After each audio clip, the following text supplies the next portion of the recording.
गजाननं भूतगणादिसेवितं कपित्थजम्बुफलचारुभक्षणम् उमासुतं शोकविनाशकारकं नमामि विघ्नेश्वरपादपङ्कजम्। ॐ वक्रतुण्डमहाकाय सूर्यकोटिसम्प्रभ निर्विघ्नं कुरु मे देव सर्वकार्येषु सर्वदा। ॐ अतुलितबलधामं नमामि हेमशैलाभदेहं नमामि धनुजवनकृशानुं नमामि ज्ञानिनामग्रगण्यं नमामि सकलगुणनिधानं नमामि वानराणामधीशं नमामि रघुपतिप्रियभक्तं नमामि ॐ वातजातं नमामि। जय हनुमान। ॐ श्री राम रामाय नमः। ॐ श्री सीतारामाय नमः। ॐ श्री रामचंद्राय नमः। ओम जय शंकर जय पार्वती जय। ओम जय गणपति भगवान आपकी जय हो। सभी देवी देवताओं को प्रणाम। जय ओम। हे मुनिराज, हम ब्राह्मण नहीं हैं, शिवजी के गण हैं। हमने बड़ा अपराध किया जिसका फल हमने पा लिया। हे कृपालु, अब शाप दूर करने की कृपा कीजिए। दीनों पर दया करने वाले नारद जी ने कहा, तुम दोनों जाकर राक्षस हो, तुम्हें महान ऐश्वर्य तेज और बल की प्राप्ति हो। तुम अपनी भुजाओं के बल से जब सारे विश्व को जीत लोगे, तब भगवान विष्णु मनुष्य का शरीर धारण करेंगे। युद्ध में हरि के हाथ से तुम्हारी मृत्यु होगी, जिससे तुम मुक्त हो जाओगे और फिर संसार में जन्म नहीं लोगे। वे दोनों मुनि के चरणों में सिर नवाकर चले और समय पाकर राक्षस हुए। देवताओं को प्रसन्न करने वाले, सज्जनों को सुख देने वाले और पृथ्वी का भार हरण करने वाले भगवान ने एक कल्प में इसी कारण मनुष्य का अवतार लिया था। इस प्रकार भगवान के अनेकों सुंदर, सुखदायक और अलौकिक जन्म और कर्म हैं। प्रत्येक कल्प में जब जब भगवान अवतार लेते हैं और नाना प्रकार की सुंदर लीलाएं करते हैं, तब तब मुनीश्वरों ने परम पवित्र काव्य रचना करके उनकी कथाओं का गान किया है और भांति भांति के अनुपम प्रसंगों का वर्णन किया है, जिनको सुनकर समझदार विवेकी लोग आश्चर्य नहीं करते। श्री हरि अनंत हैं, उनका कोई पार नहीं पा सकता और उनकी कथा भी अनंत है। सब संत लोग उसे बहुत प्रकार से कहते सुनते हैं। श्री रामचंद्र जी के सुंदर चरित्र करोड़ कल्पों में भी गाए नहीं जा सकते। शिव जी कहते हैं कि हे पार्वती, मैंने यह बतलाने के लिए इस प्रसंग को कहा कि ज्ञानी मुनि भी भगवान की माया से मोहित हो जाते हैं। प्रभु कौतुकी हैं, लीला में हैं और शरणागत का हित करने वाले हैं। वे सेवा करने में बहुत सुलभ और सब दुखों के हरने वाले हैं। देवता, मनुष्य और मुनियों में ऐसा कोई नहीं है जिसे भगवान की महान बलवती माया मोहित न कर दे। मन में ऐसा विचार कर उस महामाया के स्वामी प्रेरक श्री भगवान का भजन करना चाहिए। हे गिरिराज कुमारी, अब भगवान के अवतार का वह दूसरा कारण सुनो। मैं उसकी विचित्र कथा विस्तार करके कहता हूँ, जिस कारण से जन्म रहित, निर्गुण और रूप रहित अव्यक्त सच्चिदानंदघन ब्रह्म अयोध्यापुरी के राजा हुए। जिन प्रभु श्री रामचंद्र जी को तुमने भाई लक्ष्मण जी के साथ मुनियों का सा वेश धारण किए वन में फिरते देखा था, और हे भवानी, जिनके चरित्र देखकर सती के शरीर में तुम ऐसी बावली हो गई थी कि अब भी तुम्हारे उस बावलेपन की छाया नहीं मिटती, उन्हीं के भ्रम रूपी रोग के हरण करने वाले चरित्र सुनो। उस अवतार में भगवान ने जो जो लीला की, वह सब मैं अपनी बुद्धि के अनुसार तुम्हें कहूँगा। याज्ञवल्क्य जी ने कहा, हे भरद्वाज, शंकर जी के वचन सुनकर पार्वती जी सकचाकर प्रेम सहित मुस्कुराई।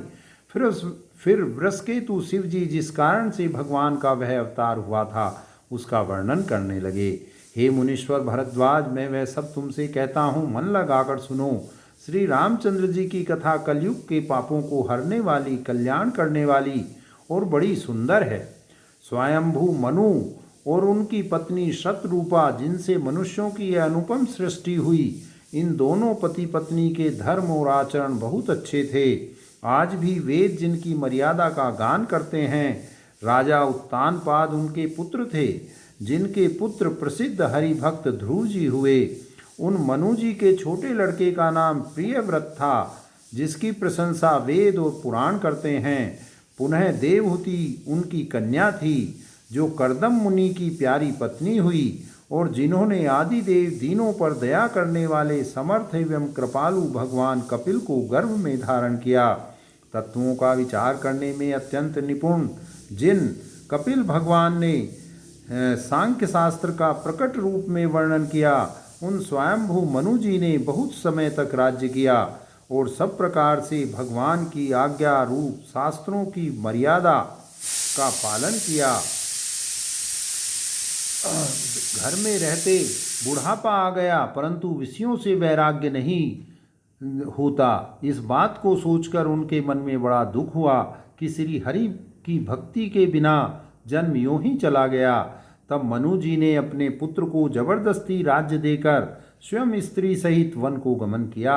अत्यंत पवित्र और साधकों को सिद्धि देने वाला तीर्थों में श्रेष्ठ नैमिषारण्य प्रसिद्ध है। वहाँ मुनियों और सिद्धों के समूह बसते हैं। राजा मनु हृदय में हर्षित होकर वहीं चले। वे धीर बुद्धि वाले राजा रानी मार्ग में जाते हुए ऐसे सुशोभित हो रहे थे मानो ज्ञान और भक्ति ही शरीर धारण किए जा रहे हों। चलते चलते वे गोमती के किनारे जा पहुँचे। हर्षित होकर उन्होंने निर्मल जल में स्नान किया। उनको धर्म धुरंधर राज ऋषि जानकर सिद्ध और ज्ञानी मुनि उनसे मिलने आए। जहाँ जहाँ सुंदर तीर्थ थे, मुनियों ने आदर पूर्वक सभी तीर्थ उनको करा दिए। उनका शरीर दुर्बल हो गया था। वे मुनियों के से वल्कल वस्त्र धारण करते थे और संतों के समाज में नित्य पुराण सुनते थे और 12 अक्षर मंत्र ओम नमो भगवते वासुदेवाय, ओम नमो भगवते वासुदेवाय, ओम नमो भगवते वासुदेवाय का प्रेम सहित जप करते थे।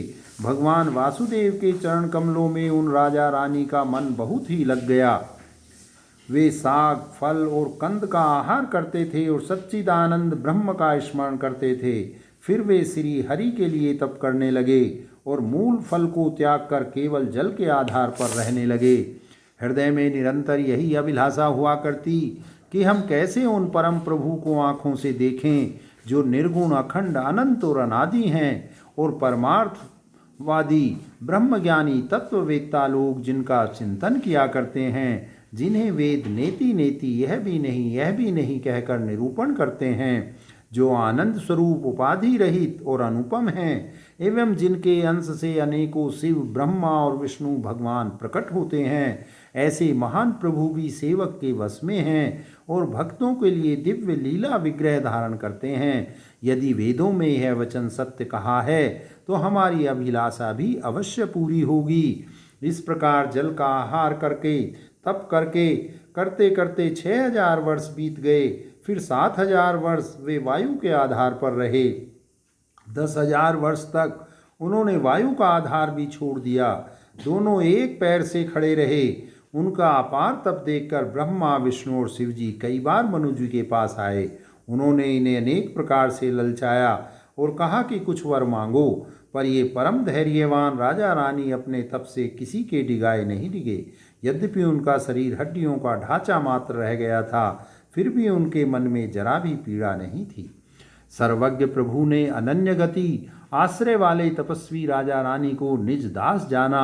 तब परम गंभीर और कृपा रूपी अमृत से सनी हुई यह आकाशवाणी हुई कि वर मांगो। मुर्दे को भी जिला देने वाली है सुंदर वाणी कानों के छेदों से होकर जब हृदय में आई, तब राजा रानी के शरीर ऐसे सुंदर और हष्टपुष्ट हो गए मानो अभी घर से आए हैं। कानों में अमृत के समान लगने वाले वचन सुनते ही उनका शरीर पुलकित और प्रफुल्लित हो गया। तब मनु जी दंडवत करके बोले, प्रेम हृदय में समाता न था। हे प्रभु सुनिए, आप सेवकों के लिए कल्प वृक्ष और कामधेनु हैं। आपकी चरण रज की ब्रह्मा विष्णु और शिव जी भी वंदना करते हैं। आप सेवा करने में सुलभ हैं तथा सब सुखों के देने वाले हैं। आप शरणागत के रक्षक और जड़ चेतन के स्वामी हैं। हे अनाथों का कल्याण करने वाले, यदि हम लोगों पर आपका स्नेह है तो प्रसन्न होकर यह वर दीजिए कि आपका जो स्वरूप शिव जी के मन में बसता है और जिसकी प्राप्ति के लिए मुनि लोग यत्न करते हैं, जो काकभुसुंडी के मन रूपी मानसरोवर में विहार करने वाला हंस है, सगुण और निर्गुण कहकर वेद जिसकी प्रशंसा करते हैं, हे शरणागत के दुख मिटाने वाले प्रभु, ऐसी कृपा कीजिए कि हम उस रूप को नेत्र भर कर देखें। राजा रानी के कोमल विनय युक्त और प्रेम रस में पगे हुए वचन भगवान को बहुत ही प्रिय लगे। भक्त वत्सल कृपा निधान संपूर्ण विश्व के निवास स्थान या समस्त विश्व में व्यापक सर्वसमर्थ भगवान प्रकट हो गए। भगवान के नीले कमल, नीलमणि और नीले जलयुक्त मेघ के समान कोमल प्रकाश में और सरस श्याम वर्ण चिन्मय शरीर की शोभा देखकर करोड़ों कामदेव भी लजा जाते हैं। उनका मुख शरद पूर्णिमा के चंद्रमा के समान छवि की सीमा स्वरूप था। गाल और टोड़ी बहुत सुंदर थे। गला शंख के समान त्रिरेखा युक्त चढ़ा उतार वाला था। लाल ओठ, दांत और नाक अत्यंत सुंदर थे। हंसी चंद्रमा की किरणावली को नीचा दिखाने वाली थी। नेत्रों की छवि नए खिले हुए कमल के समान बड़ी सुंदर थी। मनोहर चितवन जी को बहुत प्यारी लगती थी। टेढ़ी भौहें कामदेव के धनुष की शोभा को हरने वाली थी। ललाट पटल पर प्रकाश में तिलक था। कानों में मकराकृत मछली के आकार के कुंडल और सिर पर मुकुट सुशोभित था। टेढ़े घुंघराले काले बाल ऐसे सघन थे मानो भोरों के झुंड हों। हृदय पर श्रीवत्स सुंदर वनमाला, रत्न जड़ित हार और मणियों के आभूषण सुशोभित थे। सिंह की सी गर्दन थी, सुंदर जनेऊ था। भुजाओं में जो गहने थे वे भी सुंदर थे। हाथी की सूंड के समान उतार चढ़ाव वाले सुंदर भुजदंड थे। कमर में तरकस और हाथ में बाण और धनुष शोभा पा रहे थे। स्वर्ण वर्ण का प्रकाश में पीताम्बर बिजली को लजाने वाला था। पेट पर सुंदर 3 रेखाएं त्रिबली थी। नाभि ऐसी मनोहर थी मानो यमुना जी के भंवरों की छवि को छीने लेती हो, जिनमें मुनियों के मन रूपी भोरे बसते हैं। भगवान के उन चरण कमलों का तो वर्णन ही नहीं किया जा सकता। भगवान के बाएं भाग में सदा अनुकूल रहने वाली शोभा की राशि, जगत की मूल कारण रूपा आदि शक्ति श्री जानकी जी सुशोभित हैं, जिनके अंश से गुणों की खान अगणित लक्ष्मी, पार्वती और ब्रह्माणी त्रिदेवों की शक्तियाँ उत्पन्न होती हैं तथा जिनकी वहों के इशारे से ही जगत की रचना हो जाती हैं। वही भगवान की स्वरूपा शक्ति श्री सीता जी श्री रामचंद्र जी की बाईं ओर स्थित हैं। शोभा के समुद्र श्री हरि के रूप को देखकर मनु शतरूपा नेत्रों के पट पल के रोके हुए एकटक स्तब्ध रह गए। उस अनुपम रूप को वे आदर सहित देख रहे थे और देखते देखते अघाते ही न थे। आनंद के अधिक वश में हो जाने के कारण उन्हें अपने देह की सुधि भूल गई। वे हाथों से भगवान के चरण पकड़कर दंड की तरह सीधे भूमि पर गिर पड़े। कृपा की राशि प्रभु ने अपने करकमलों से उनके मस्तकों का स्पर्श किया और उन्हें तुरंत ही उठा लिया। फिर कृपा निधान भगवान बोले, मुझे अत्यंत प्रसन्न जानकर और बड़ा भारी दानी मानकर जो मन को भाए वही मांग लो। जय सिया राम, जय सिया राम, जय सिया राम। प्रभु के वचन सुनकर दोनों हाथ जोड़कर और धीरज धरकर राजा ने कोमल वाणी कही, हे नाथ, आपके चरण कमलों को देखकर अब हमारी सारी मनः कामनाएं पूरी हो गई। फिर भी मन में एक बड़ी लालसा है, उसका पूरा होना सहज भी है और अत्यंत कठिन भी, इसी से उसे कहते नहीं बनता। हे स्वामी, आपके लिए तो उसका पूरा करना बहुत सहज है, पर मुझे अपनी कृपणता दीनता के कारण वह अत्यंत कठिन मालूम होता है।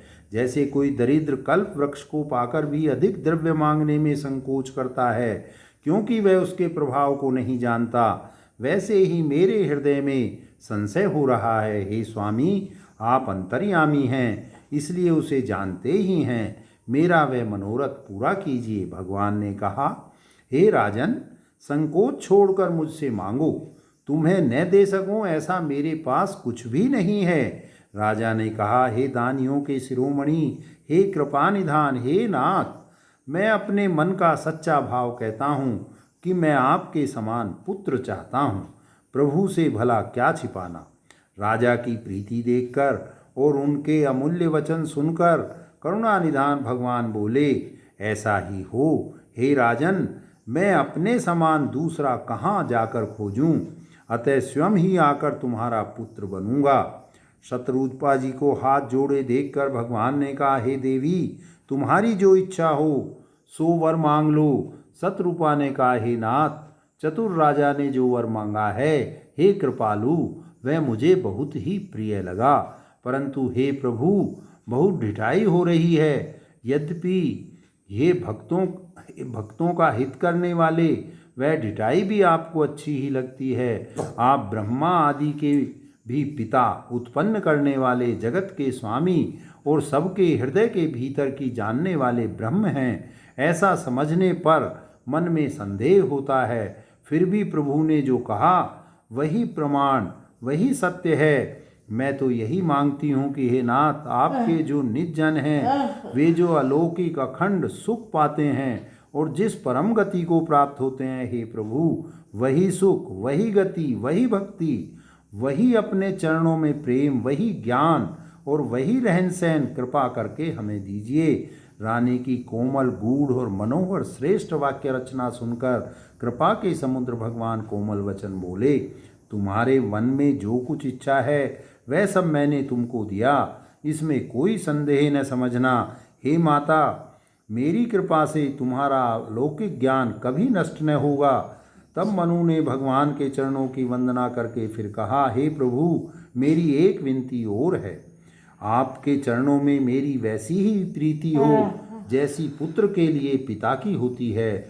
चाहे मुझे कोई बड़ा भारी मूर्ख ही क्यों न कहे, जैसे मणि के बिना सांप और जल के बिना मछली नहीं रह सकती, वैसे ही मेरा जीवन आपके अधीन रहे, आपके बिना न रह सके। ऐसा वर मांगकर राजा ने भगवान के चरण पकड़ लिए। तब दया के निधान भगवान ने कहा, ऐसा ही हो, अब तुम मेरी आज्ञा मानकर देवराज इंद्र की राजधानी अमरावती में जाकर वास करो। हे तात, वहाँ स्वर्ग के बहुत से भोग भोग कर कुछ काल बीत जाने पर तुम अवध के राजा होगे, तब मैं तुम्हारा पुत्र होऊंगा। इच्छा निर्मित मनुष्य रूप सजकर मैं तुम्हारे घर प्रकट होऊंगा। हे तात, मैं अपने अंशों सहित देह धारण करके भक्तों को सुख देने वाले चरित्र करूंगा। जिन चरित्रों को बड़े भाग्यशाली मनुष्य आदर सहित सुनकर ममता और मत त्याग कर भवसागर से तर जाएंगे। आदि शक्ति, यह मेरी स्वरूप भूता माया भी, जिसने जगत को उत्पन्न किया है, अवतार लेंगी। इस प्रकार मैं तुम्हारी अभिलाषा पूरी करूंगा। मेरा प्रण सत्य है, सत्य है, सत्य है। कृपा निधान भगवान बार बार ऐसा कहकर अंतर ध्यान हो गए। वे स्त्री पुरुष, राजा रानी, भक्तों पर कृपा करने वाले भगवान को हृदय में धारण करके कुछ काल तक उस आश्रम में रहे। फिर उन्होंने समय पाकर सहज ही बिना किसी कष्ट के शरीर छोड़कर अमरावती इंद्र की पुरी में जाकर वास किया। याज्ञवल्क्य जी कहते हैं, हे भरद्वाज, इस अत्यंत पवित्र इतिहास को शिव जी ने पार्वती से कहा था। अब श्री राम के अवतार लेने का दूसरा कारण सुनो। हे मुनि, वह पवित्र और प्राचीन कथा सुनो जो शिव जी ने पार्वती से कही थी। संसार में प्रसिद्ध एक कैकई देश है। वहाँ सत्यकेतु नाम का राजा रहता था, राज्य करता था। वह धर्म की धुरी को धारण करने वाला, नीति की खान, तेजस्वी, प्रतापी, सुशील और बलवान था। उसके 2 वीर पुत्र हुए जो सब गुणों के भंडार और बड़े ही रणधीर थे। राज्य का उत्तराधिकारी जो बड़ा लड़का था, उसका नाम प्रताप भानु था। दूसरे पुत्र का नाम अरिमर्दन था, जिसकी भुजाओं में अपार बल था और जो युद्ध में पर्वत के समान अटल रहता था। भाई भाई में बड़ा मेल और सब प्रकार के दोषों और छलों से रही सच्ची प्रीति थी। राजा ने जेठे पुत्र को राज्य दे दिया और आप भगवान के भजन के लिए वन को चल दिए। जब प्रताप भानु राजा हुआ, देश में उसकी दुहाई फिर गई। वह वेद में बताई हुई विधि के अनुसार उत्तम रीति से प्रजा का पालन करने लगा। उसके राज्य में पाप का कहीं लेस भी नहीं रह गया। जय श्री राम, जय श्री राम। राजा का हित करने वाला और शुक्राचार्य के समान बुद्धिमान, धर्म रुचि, नामक उसका मंत्री था। इस प्रकार बुद्धिमान मंत्री और बलवान तथा वीर भाइयों के साथ ही स्वयं राजा भी बड़ा प्रतापी और रणधीर था। साथ में अपार चतुर्णी सेना थी, जिसमें असंख्य योद्धा थे जो सबके सब रण में जूझ मरने वाले थे। अपनी सेना को देखकर राजा बहुत प्रसन्न हुआ और घमाघम नगाड़े बजने लगे। दिग्विजय के लिए सेना सजाकर वह राजा शुभ दिन मुहूर्त साधकर और डंका बजाकर चला। जहाँ तहाँ बहुत सी लड़ाइयाँ हुई, उसने सब राजाओं को बलपूर्वक जीत लिया। अपनी भुजाओं के बल से उसने सातों द्वीपों भूमि खंडों को वश में कर लिया और राजाओं से दंड लेकर उन्हें छोड़ दिया। संपूर्ण पृथ्वी मंडल का उस समय प्रताप भानु ही एकमात्र चक्रवर्ती राजा था। संसार भर को अपनी भुजाओं के बल से वश में करके राजा ने अपने नगर में प्रवेश किया। राजा अर्थ, धर्म और काम आदि के सुखों का समयानुसार सेवन करता था। राजा प्रताप भानु का बल पाकर भूमि सुंदर, कामधेनु, मनचाही वस्तु देने वाली हो गई। उनके राज्य में प्रजा सब प्रकार के दुखों से रहित और सुखी थी और सभी स्त्री पुरुष सुंदर और धर्मात्मा थे। धर्मरुचि मंत्री का श्री हरि के चरणों में प्रेम था। वह राजा के हित के लिए सदा उसको नीति सिखाया करता था। राजा गुरु, देवता, संत, पितर और ब्राह्मण इन सब की सदा सेवा करता रहता था। वेदों में राजाओं के जो धर्म बताए गए हैं, राजा सदा आदरपूर्वक और सुख मानकर उन सब का पालन करता था। प्रतिदिन अनेक प्रकार के दान देता और उत्तम शास्त्र, वेद और पुराण सुनता था। उसने बहुत सी बावलियाँ, कुएं, तालाब, फुलवाड़ियाँ, सुंदर बगीचे, ब्राह्मणों के लिए घर और देवताओं के सुंदर विचित्र मंदिर सब तीर्थों में बनवाए। वेद और पुराणों में जितने प्रकार के यज्ञ कहे गए हैं, राजा ने एक एक करके उन सब यज्ञों को प्रेम सहित हजार हजार बार किया। राजा के हृदय में किसी फल की टोह कामना न थी। राजा बड़ा ही बुद्धिमान और ज्ञानी था। वह ज्ञानी राजा कर्म, मन और वाणी से जो कुछ भी धर्म करता था, सब भगवान वासुदेव को अर्पित करते रहता था। एक बार वे राजा एक अच्छे घोड़े पर सवार होकर शिकार का सब सामान सजाकर विंध्याचल के घने जंगल में गया और वहां उसने बहुत से उत्तम उत्तम हिरण मारे। राजा ने वन में फिरते हुए एक सूअर को देखा। दांतों के कारण वह ऐसा दिख पड़ता था मानो चंद्रमा को ग्रसकर मुंह में पकड़कर राहु वन में आ छिपा हो। चंद्रमा बड़ा होने से उसके मुंह में समाता नहीं है और मानो क्रोधवश वह भी उसे उगलता नहीं है। यह तो सूअर के भयानक दांतों की शोभा कही गई। इधर उसका शरीर भी बहुत विशाल और मोटा था। घोड़े की आहट पाकर वह घुरघुराता हुआ कान उठाए चौकन्ना होकर देख रहा था। नील पर्वत के शिखर के समान विशाल शरीर वाले उस सूअर को देखकर राजा घोड़े को चाबुक लगाकर तेजी से चला और उसने सूअर को ललकारा कि अब तेरा बचाव नहीं हो सकता। अधिक शब्द करते हुए घोड़े को अपनी तरफ आता देखकर सूअर पवन वेग से भाग चला। राजा ने तुरंत ही बाण को धनुष पर चढ़ाया। सूअर बाण को देखते ही धरती में दुबक गया। राजा तक कर तीर चलाता है, परंतु सूअर छल करके शरीर को बचाता जाता है। वह पशु कभी प्रकट होता है और कभी छिपता हुआ भागा जाता था और राजा भी क्रोध के वश उसके साथ पीछे लगा चला जाता था। सूअर बहुत दूर ऐसे घने जंगल में चला गया जहाँ हाथी घोड़े का निबाह नहीं था। राजा बिल्कुल अकेला था और वन में क्लेश भी बहुत था। फिर भी राजा ने उस पशु का पीछा नहीं छोड़ा।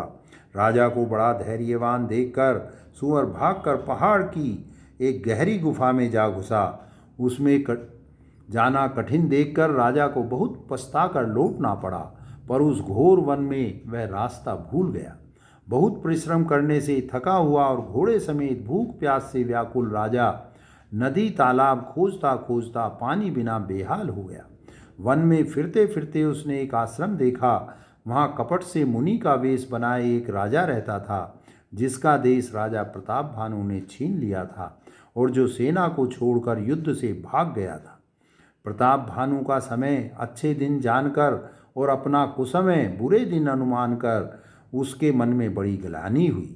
इससे वह न तो घर गया और न अभिमानी होने के कारण राजा प्रताप भानु से ही मिला। दरिद्र की भांति मन ही में क्रोध को मारकर वह राजा तपस्वी के वेश में वन में रहता था। राजा प्रताप भानु उसी के पास गया। उसने तुरंत पहचान लिया कि यह प्रताप भानु है। राजा प्यासा होने के कारण व्याकुलता में उसे पहचान न सका। सुंदर वेश देखकर राजा ने उसे महामुनि समझा और घोड़े से उतरकर उसे प्रणाम किया, परंतु बड़ा चतुर होने के कारण राजा ने उसे अपना नाम नहीं बतलाया। राजा को प्यासा देखकर उसने सरोवर दिखला दिया। हर्षित होकर राजा ने घोड़े सहित उसमें स्नान और जलपान किया। जय सिया राम, जय सिया राम। सारी थकावट मिट गई, राजा सुखी हो गया। तब तपस्वी उसे अपने आश्रम में ले गया और सूर्यास्त का समय जानकर उसने राजा को बैठने के लिए आसन दिया। फिर वह तपस्वी कोमल वाणी से बोला, तुम कौन हो? सुंदर युवक होकर जीवन की परवाह न करके वन में अकेले क्यों फिर रहे हो? तुम्हारे चक्रवर्ती राजा के से लक्षण देखकर मुझे बड़ी दया आती है। राजा ने कहा, हे मुनीश्वर सुनिए, प्रताप भानु नाम का एक राजा है। मैं उसका मंत्री हूँ। शिकार के लिए फिरते हुए राह भूल गया हूँ। बड़े भाग्य से यहाँ आकर मैंने आपके चरणों के दर्शन पाए हैं। हमें आपका दर्शन दुर्लभ था, इससे जान पड़ता है कुछ भला होने वाला है। मुनि ने कहा, हे तात, अंधेरा हो गया। तुम्हारा नगर यहाँ से 70 योजन पर है।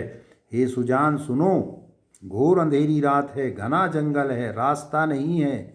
ऐसा समझकर तुम आज यहीं ठहर जाओ, सवेरा होते ही चले जाना। तुलसीदास जी कहते हैं, जैसी भगवत्ता होनहार होती है वैसी ही सहायता मिल जाती है। या तो वह आप ही उसके पास आती है या उसको वहाँ ले जाती है। हे नाथ, बहुत अच्छा, ऐसा कहकर और उसकी आज्ञा सिर चढ़ाकर घोड़े को वृक्ष से बांधकर राजा बैठ गया।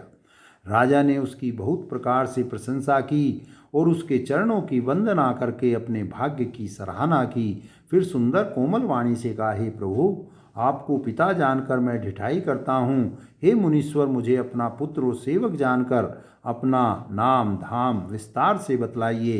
राजा ने उसको नहीं पहचाना, पर वह राजा को पहचान गया था। राजा तो शुद्ध हृदय था और वह कपट करने में चतुर था। एक तो वैरी, फिर जाति का क्षत्रिय और फिर राजा। वह छल बल से अपना काम बनाना चाहता था। वह शत्रु अपने राज्य सुख को समझ करके स्मरण करके दुखी था। उसकी छाती कुम्हार के आवे की आग की तरह भीतर ही भीतर सुलग रही थी। राजा के सरल वचन कान से सुनकर अपने वैर को याद कर वह हृदय में हर्षित हुआ। वह कपट में डुबोकर बड़ी युक्ति के साथ कोमल वाणी बोला, अब हमारा नाम भिखारी है, क्योंकि हम निर्धन और अनिकेत घर द्वारहीन हैं। राजा ने कहा, जो आपके सदर्श विज्ञान के निधान और सर्वथा अभिमान रहित होते हैं, वे अपने स्वरूप को सदा छिपाए रहते हैं, क्योंकि कुवेश बनाकर रहने में ही सब तरह का कल्याण है। प्रकट संत वेश में मान होने की संभावना है और मान से पतन की संभावना है। जय श्री राम, जय श्री राम। इसी से तो संत और वेद पुकार कर कहते हैं कि परम अकिंचन सर्वथा अहंकार ममता और मान रहित ही भगवान को प्रिय होते हैं। आप सरीखे निर्धन भिखारी और ग्रहहीनों को देखकर ब्रह्मा और शिव जी को भी संदेह हो जाता है कि वे वास्तविक संत हैं या भिखारी। आप जो हों सो हों, अर्थात जो कोई भी हों, मैं आपके चरणों में नमस्कार करता हूँ। हे स्वामी, अब मुझ पर कृपा कीजिए। अपने ऊपर राजा की स्वाभाविक प्रीति और अपने विषय में उसका अधिक विश्वास देखकर सब प्रकार से राजा को अपने वश में करके अधिक स्नेह दिखाता हुआ वह कपट तपस्वी बोला, हे राजन सुनो, मैं तुमसे सत्य कहता हूँ, मुझे यहाँ रहते बहुत समय बीत गया। अब तक न तो कोई मुझसे मिला और न मैं अपने को किसी पर प्रकट करता हूँ, क्योंकि लोक में प्रतिष्ठा अग्नि के समान है, जो तपरूपी वन को भस्म कर डालती है। तुलसीदास जी कहते हैं, सुंदर वेश देखकर मूढ़ नहीं, मूढ़ तो मूढ़ ही हैं, चतुर मनुष्य भी धोखा खा जाते हैं।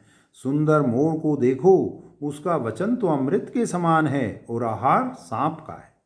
कपट तपस्वी ने कहा, इसी से मैं जगत में छिपकर रहता हूँ, श्री हरि को छोड़कर किसी से भी कुछ भी प्रयोजन नहीं रखता। प्रभु तो बिना जनाए ही सब जानते हैं, फिर कहो संसार को रिझाने से क्या सिद्धि मिलेगी। तुम पवित्र और सुंदर बुद्धि वाले हो, इससे मुझे बहुत ही प्यारे हो और तुम्हारी भी मुझ पर प्रीति और विश्वास है। हे तात, अब यदि मैं तुमसे कुछ छिपाता हूँ तो मुझे बहुत ही भयानक दोष लगेगा। जो जो वह तपस्वी उदासीनता की बातें कहता था, त्यों त्यों ही राजा को विश्वास उत्पन्न होता जाता था। जब उस बगुले की तरह ध्यान लगाने वाले कपटी मुनि ने राजा को कर्म, मन और वचन से अपने वश में जाना, तब वह बोला, हे भाई, हमारा नाम एक तनु है। यह सुनकर राजा ने फिर सिर नवाकर कहा, मुझे अपना अत्यंत अनुरागी सेवक जानकर अपने नाम का अर्थ समझाकर कहिए। कपटी मुनि ने कहा, जब सबसे पहले सृष्टि उत्पन्न हुई थी तभी मेरी उत्पत्ति हुई थी, तब से मैंने फिर दूसरी देह नहीं धारण की, इसी से मेरा नाम एक तनु है। हे पुत्र, मन में आश्चर्य मत करो, तब से कुछ भी दुर्लभ नहीं है।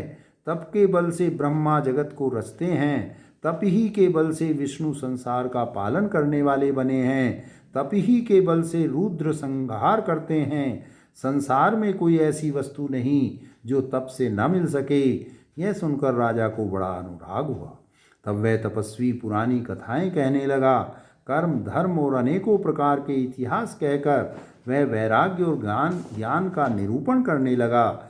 सृष्टि की उत्पत्ति, पालन, स्थिति और संहार, प्रलय की अपार आश्चर्य भरी कथाएं उसने विस्तार से कही। जय सिया राम, जय सिया राम। राजा सुनकर उस तपस्वी के वश में हो गया और तब वह उसे अपना नाम बताने लगा। तपस्वी ने कहा, राजन, मैं तुमको जानता हूँ, तुमने कपट किया, वह मुझे अच्छा लगा। हे राजन, सुनो, ऐसी नीति है कि राजा लोग जहाँ तहाँ अपना नाम नहीं कहते। तुम्हारी वही चतुराई समझकर तुम पर मेरा बड़ा प्रेम हो गया है। तुम्हारा नाम प्रताप भानु है। महाराज सत्यकेतु तुम्हारे पिता थे। हे राजन, गुरु की कृपा से मैं सब जानता हूँ, पर अपनी हानि समझकर कहता नहीं। हे तात, तुम्हारा स्वाभाविक सीधापन, सरलता, प्रेम, विश्वास और नीति में निपुणता देखकर मेरे मन में तुम्हारे ऊपर बड़ी ममता उत्पन्न हो गई है। इसीलिए मैं तुम्हारे पूछने पर अपनी कथा कहता हूँ। अब मैं प्रसन्न हूँ, इसमें संदेह न करना। हे राजन, जो मन को भावे वही मांग लो। सुंदर प्रिय वचन सुनकर राजा हर्षित हो गया और मुनि के पैर पकड़कर उसने बहुत प्रकार से विनती की। हे दया सागर मुनि, आपके दर्शन से ही चारों पदार्थ, अर्थ, धर्म, काम और मोक्ष मेरी मुट्ठी में आ गए। तो भी स्वामी को प्रसन्न देखकर मैं यह दुर्लभ वर मांगकर क्यों न शोक रहित हो जाऊं। मेरा शरीर वृद्धावस्था, मृत्यु और दुख से रहित हो जाए, मुझे युद्ध में कोई जीत न सके और पृथ्वी पर मेरा 100 कल्प तक एक छत्र अकंटक राज्य हो।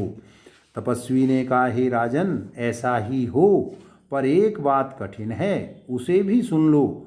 हे पृथ्वी के स्वामी, केवल ब्राह्मण कुल को छोड़ काल भी तुम्हारे चरणों पर सिर नवाएगा। तप के बल से ब्राह्मण सदा बलवान रहते हैं, उनके क्रोध से रक्षा करने वाला कोई नहीं है।